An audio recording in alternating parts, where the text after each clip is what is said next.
Welcome back, everyone. We have a Jeep Sahara. Yes, sir.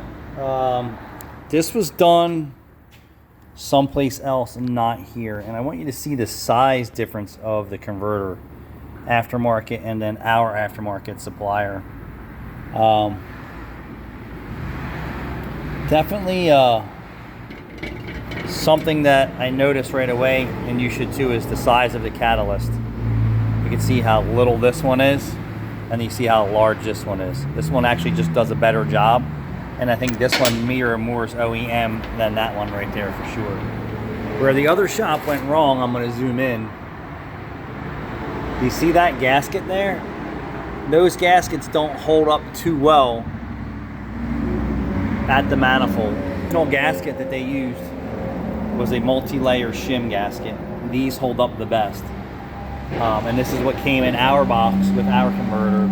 And you can see that the other one's more of a paper converter. They don't hold up, especially if you don't install it right. And if the engine's not running right, it actually cooks that gasket. So let me show you what that gasket looks like. Yeah, these ones on certain vehicles they hold up well, and on other vehicles they don't. So always use the multi-layer shim gasket when you're doing exhaust work. They are just more reliable, more durable, and they can hold up against expansion and contraction.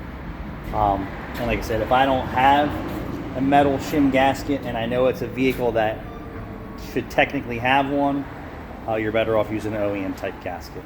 Thanks for watching.